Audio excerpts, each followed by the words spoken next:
Ladies and gentlemen, boys and girls, from Eric Lima Shenanigans of 1977. It's Friday, and you know what that means. It's time for the weekly SmackDown Event Center report. And now here's the man that will bring you the happenings on WWE SmackDown every Friday night, Mr. Eric M. Lima.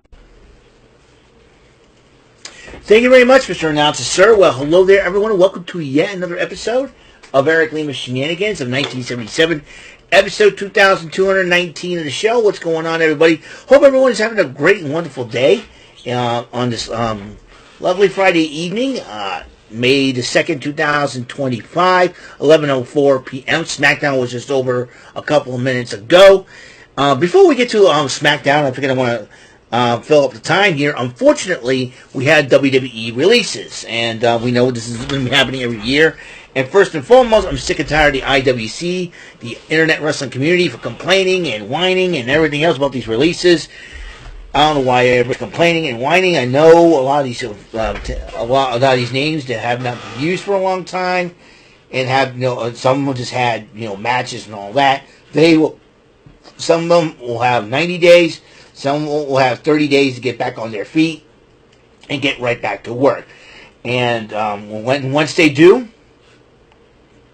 they'll end up somewhere, and we'll see them on TV again. That's what we're hoping. So to these releases, to these people that got released by the WWE, I'm very sorry.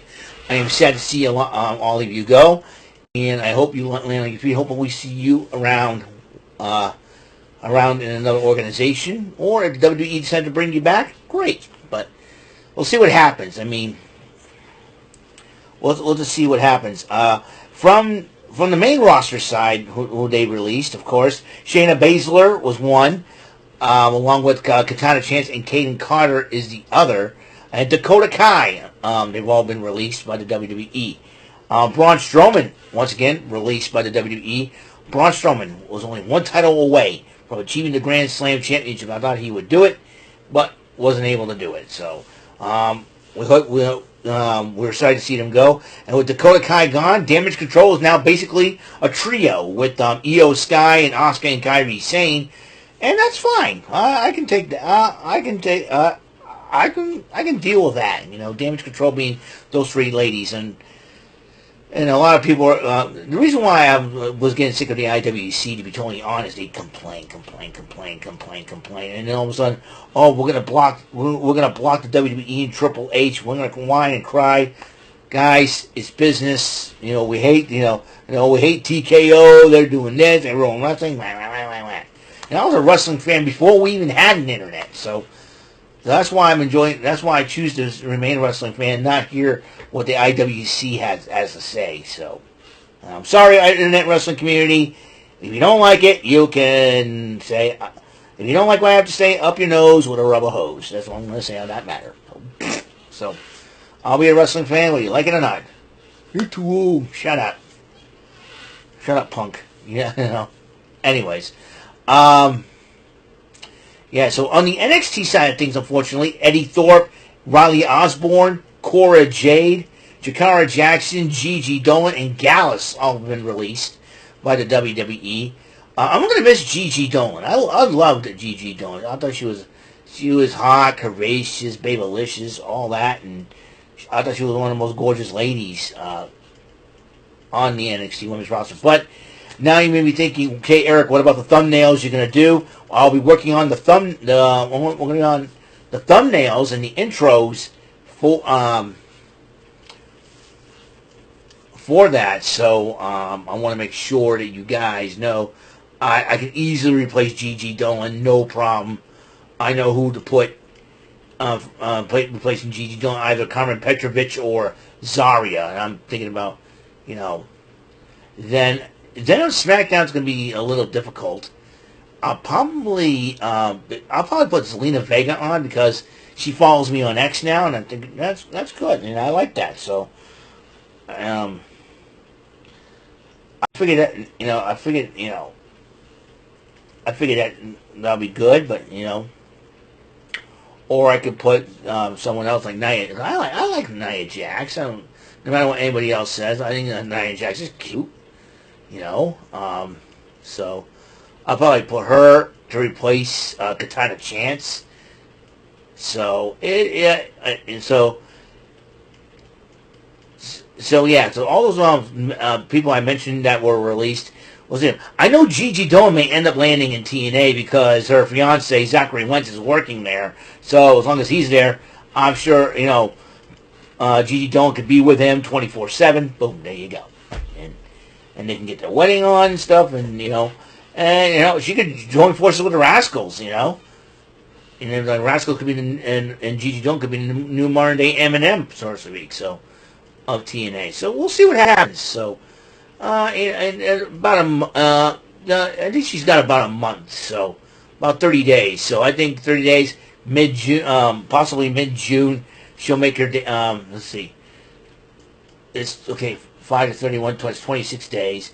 Yeah, in the beginning of June, in June, she's going to be in TNA. I got a feeling that she's going to sign up for TNA, and if Cora Jade will go back, or Elena Black joins her as well, I think the Knockouts division could be bolstered up. So I know Savannah Evans is worked out, had her contract expired as well. So she may end up going somewhere, and possibly WWE could be a choice for her. Who knows? So let's get right going with these. By the way, to the IWC who keeps complaining about all these releases, just here's a silver lining. At the end of this year, John Cena is going to leave the WWE. Okay, so he's going to retire. You don't have to worry about seeing him no more. People just like to complain about everything. That's what annoys the heck out of me. But anyways, Damian Priest and Jacob Fatu, as they were entering the arena, they were arguing, and so Sikoa happened to be there, but then security referees had to help separate the whole thing. As LA Knight walked by them, and then he decided to kick off the ring. He talked about how he would have had the match won until Damian Priest got involved. Damian Priest comes out and said, "Hey, listen, I was going after Drew McIntyre and all that. He couldn't keep my names out of his mouth." And so they were arguing, "Hey, we were supposed to have a match, but why wait? Let's have a match right now." So the referee came out with a match, and the match started. Heck of a match until Solo Sikoa decided to attack both Priest and Knight, and Jacob Fatu joined up on the attack, and the match ended up in a no contest. So, but Nick Aldis has a little solution for that. We'll talk a little about that. Meanwhile, Byron Saxton interviewed Fraxium. And Fraxium was looking forward to their match against Pretty Deadly, who interrupts Fraxium, and they'll be seeing each other in tag action. In attendance, Michael Bisping, UFC legend. He's been a WWE fan for quite a while. Fraxium went up against Pretty Deadly, and Fraxium ended up winning the matchup. I heard Elton Prince got hurt again, and hopefully he'll be okay. Then Meechin and B-Fab were talking to Nick Aldis until Chelsea Green, still whining and crying about losing the Women's United States title and the Secret Service. And then Nick Aldis says, "I'm making a match between Selena Vega and Piper Niven. Piper, when she'll get her shot?" And you're like, "No, I'm going to fight." Yeah. Bunch of Chelsea Green turns from Uma Thurman to Katy Perry. Come on now. Seriously. And then Nia Jax comes out to address Tiffany Stratton, says she wants her belt back. Tiffany Stratton goes, "You know what, you want to fight? I don't make the matches, but if you want to fight, I'm down with that." But then Naomi comes out and says, and she says she was focused on being the champ again. And, but Jade Cargill has been giving her problems. Jade Cargill comes out, starts beating up on Naomi. And Nia Jax starts brawling with Tiffany Stratton, and Nick Aldis comes out and said, "Hey, I'll make a new main event. We have a tag team matchup: Jade Cargill and Tiffany Stratton versus Nia Jax and Naomi." Interesting. And Miz was talking to Carmelo Hayes, giving a little pep talk, and Carmelo Hayes referred to Andre thing on his necklace, on the Andre Giant face, the head on his necklace, Dre, and Miz goes, "Let's go." So there's that. And Aleister Black went one-on-one with The Miz, and Aleister Black ended up winning that match and making his return. Congratulations to Aleister Black, and welcome back. Santos Escobar talking to Ray Phoenix, and he's trying to sweet talk Ray Phoenix, and Ray Phoenix, the hell will have none of it. He said, how about this? You have a problem? You and I go one-on-one. I think he got upset when he brought up Rey Mysterio. And he brought up losing at WrestleMania against El Grande Americano, a.k.a. Chad Gable. So, that's why I think about Chad Gable thinking he's El Grande Americano. That's how I feel about him. Anyways, in attendance, Deion Dawkins, a defensive lineman for the Buffalo Bills. And then in non-title action, the new United States Women's Champion. In fact, they did a video with her presenting the title on her father's the remembrance board from 9/11, next to her father's memorial stone. Put the title on there, so I think that was a really cool experience for her. I think it was really cool, awesome abilities for her. Zelina Vega went one-on-one with one half of the Secret Herbist, Piper Niven, and Chelsea Green. He gets involved during the matchup, and Zelina Vega used Piper Niven's momentum, having her crash into Chelsea Green, and then she scored the pinfall victory over Piper Niven. And then Sikoa and Fatu were talking to Nick Aldis, and Nick Aldis decided, well, I'll make it a triple threat match. But then Sikoa goes, wait a minute, Drew McIntyre won the match, he should get a shot. And then Nick Aldis goes, you know what, you got that right. You know, you got that you got that right. We'll put him in there. It's a fatal 4-way at Backlash. He goes, how dare you screw over Jacob Fatu?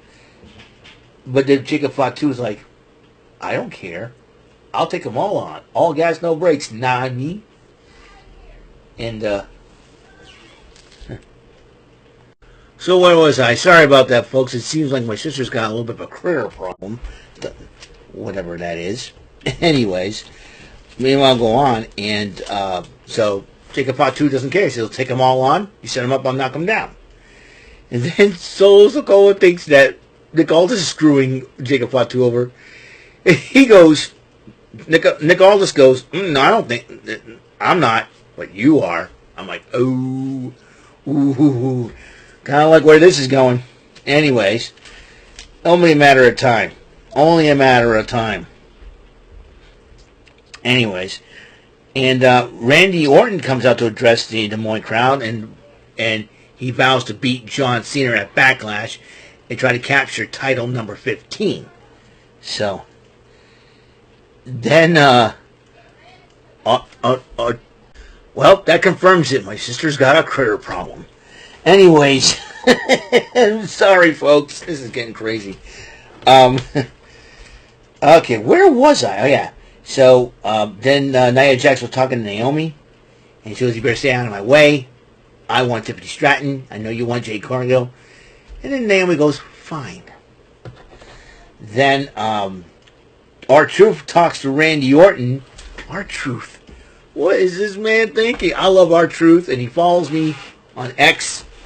But Truth, man. He says, tells Randy Orton to his face that his childhood hero, John Cena, is going to beat him. And Randy Orton's about to level him. And then Jey Uso's like, whoa. R-Truth says a lot of things, you know what I mean? And then he shakes Randy Orton. So Randy Orton's okay, I got this. And then Jimmy Uso looks at R-Truth. Boy, you keep talking like that, you're going to punt your head off. And he goes, I said what I said, he says. Randy Orton's going to lose to John Cena. What the heck is going on with R-Truth? R-Truth, John Cena may want, I think John Cena could kick your skull in if you don't not careful. R-Truth, my man. R-Truth, you got to let Cena go do his thing, man. I know you love John Cena. I don't know. Maybe.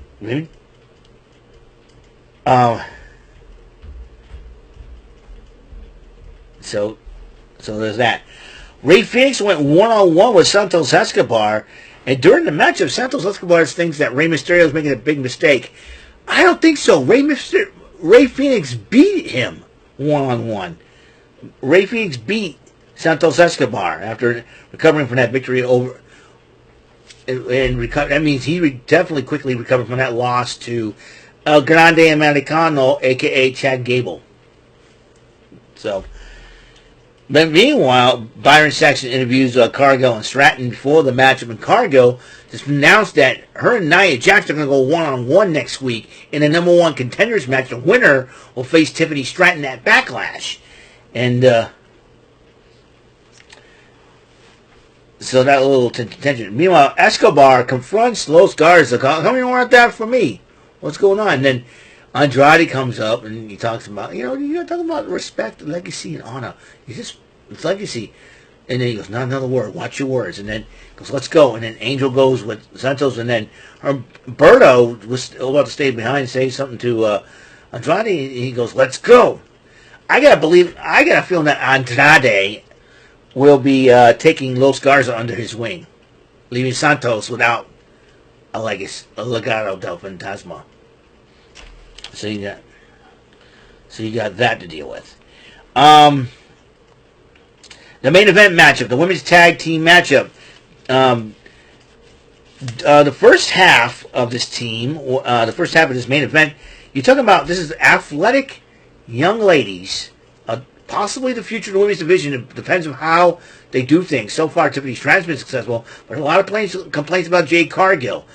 Jade Cargill's going to have to step it up, and she's going to have to really work hard if she wants to be the future of the women's division. Going up against the veterans of the women's division. That's right, Tiffany Stratton and Jade Cargill going up against Nia Jax and Naomi. And Cargill and Stratton won the matchup, but after the matchup, Cargill grabs the belt. Tiffany Stratton says, give it to me, it's mine. And she's about to hand it to him, but then they play a little tug of war until Naomi shoves Cargill into Stratton.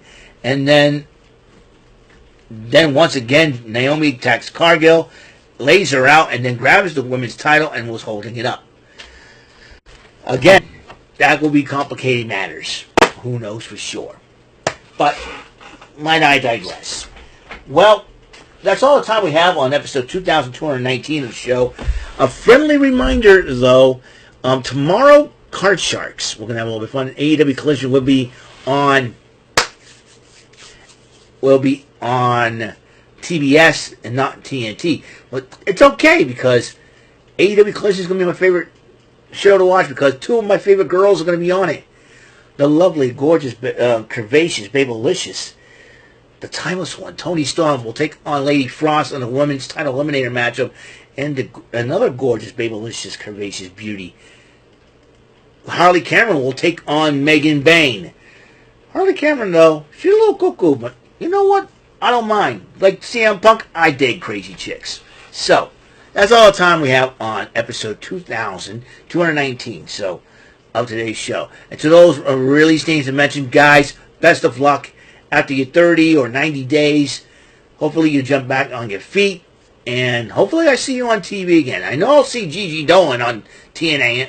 It's gonna be inevitable. Gigi Dolan's gonna be on TNA. We'll go back to the old name, Priscilla Kelly. That's fine. And I'm thinking Elena Black will be there too, I think. So people seem to like so could be the talent exchange, could be a blessing. Who knows what will happen. So that's all the time we have on the show. Thank you so much for tuning in. And until the next episode comes rolling around, Mr. Announcer, take us home, will you? That is all for today's episode of the show. This is Mr. Announcer speaking for Eric Lima Shenanigans of 1977. A Big Beefy E and do it for Bob Saget production and in association with a Raving Bull for 3000 Telepictures and Distribution. Thank you for watching another episode of Eric Lima Shenanigans of 1977. See you later on the next episode of the show. Goodbye for now.